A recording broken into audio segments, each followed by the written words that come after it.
The power source is a reactor which uses this element 115 as its fuel.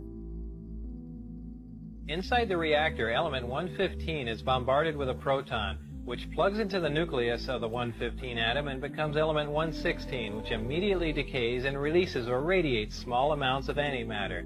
The antimatter is released in a vacuum into a tuned tube which keeps it from reacting with the matter that surrounds it.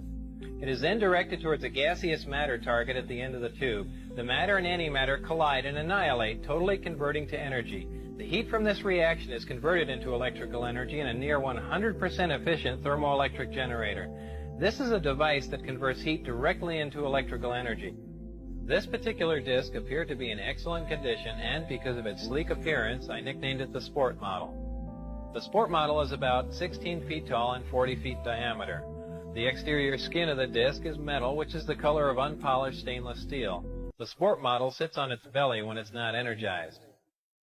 As you can see, the hatch is located on the upper half of the disc with just the bottom portion of the door wrapping around the center lip of the disc. The interior level of the disc is divided into 3 levels. The lower level is where the 3 gravity amplifiers and amplifier guides are located. These are the things used to amplify and focus the gravity A wave that we learned about in our science lessons. The reactor is located directly above the 3 gravity amplifiers on the center level and is in fact centered between them. The reactor is similar to this half-scale model. The element 115 is machined into triangles like this and is then inserted into the reactor. This piece of element 115 is the source of the gravity A wave as well as the target that is bombarded with protons to release the antimatter.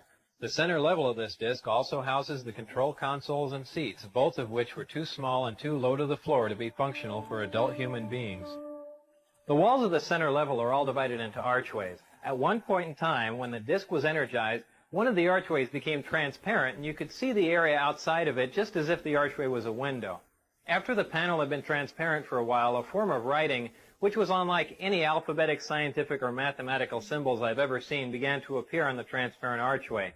I was never given access to the upper level of the disc, so I can't enlighten you as to what the porthole-like areas are, other than I can assure you that they're not portholes. The S4 installation is built into the mountain and the 9 hangar doors are angled at about 60 degrees.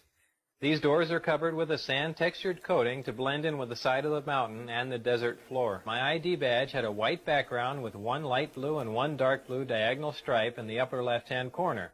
At the bottom of the badge, there were letters and numbers designating various areas, including S4. The hangar was equipped with typical tools and extensive electronic equipment. The gravity amplifiers of the disc can be focused in